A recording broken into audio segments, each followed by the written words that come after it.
As minas de Laxe foron explotadas dende antes de 1920 ata 1982, adquirindo especial importancia por mor da Segunda Guerra Mundial. En Galicia é tradicional a extracción de arxilas caoliníferas brancas, caolinita ou caolín bruto, por excavación a ceo aberto para usos cerámicos. Pero o caolín de Laxe destacaba pola súa excelente calidade, o que permitía o seu uso tanto para cerámica fina como para a carga na industria do papel.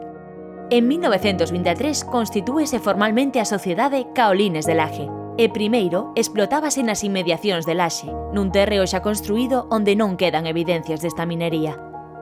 Isidro Parga Pondal, natural de Laxe, fíxose cargo en 1938 da dirección desta empresa, levando a cabo importantes investigacións sobre os xacementos galegos a través do Laboratorio Xeolóxico de Laxe, que creou en 1940 e que situou na propia vila. Arredor desta época, descobre e pon en explotación o importante xacemento de Caolín de Coens, a uns 5 km ao sur de Laxe, onde só queda o oco asolagado, convertido nunha zona de lecer privada.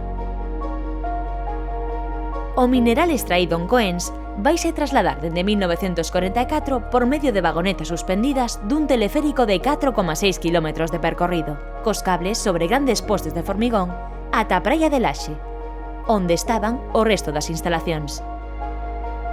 Despois, o transporte das arxilas facíase por mar en navegacións como Caolino.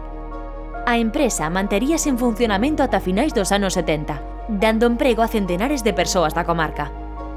Das instalacións produtivas, ademais dos postes de formigón e restos da estrutura da estación tensora do cable aéreo, tamén sobreviven hoxe en día a cheminea da praia con fábrica de ladrillo construída en 1930, restos dos muros do lavadoiro tapado pola vexetación, os secadoiros de aire ao leste da cheminea e a estrutura exterior dos chalés da empresa.